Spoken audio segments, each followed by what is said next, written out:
ते म्हणतात ना, जुनं ते सोनं असतं. त्यांना मातीचं भांडं घेतलं. बरेच दिवस झाले, तुम्हाला सांगितलं होतं मी की दारावरही मातीचं भांडं आलं. पण याची स्टोरी थोडीशी लंबी आहे. ती स्टोरी आज तुमच्यासोबत नक्कीच शेअर करते मी. बरेच दिवस झाले मला याच्यामध्ये रेसिपी बनवायच्या बरं, पण मला थोडीशी भीती वाटते. तर कारण का भीती वाटते तुम्हाला सांगते मी. तर आम्ही एकदा श्राद्धाला गेलतो आणि येताना ना आम्हाला तिथं कुंभाराचं घर दिसलं. तर म्हणलं, अहो मला नाही का मातीचं भांडं घ्यायचं आहे, तर छान छान आहेत. तर ते म्हणले घे. तर मग आम्ही घेतलं. आम्हाला काय माहीत मातीचं भांडं घेतल्याने काय होतं. मग आम्ही पुढं आल्याच्या नंतर आमच्यासोबत जे काका होते ना, ते पण मागून आले गाडीवरती. ते म्हणलं, अरे असं कशाला घेतलं हे भांडं, बाजारून आणायचं. तर आम्हाला माहीतच नव्हतं की कशामुळं म्हणले असेल असं. तर मग घरी आल्याच्या नंतर आत्याला विचारलं, का आत्या ते असं असं म्हणले, तर काय होतं.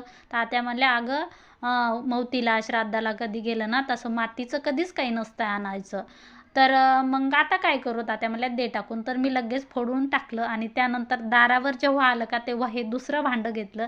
आणि ज्या काकाने मला सांगितलं होतं ना, ते काका पण हा व्हिडिओ नक्कीच पाहत असेल.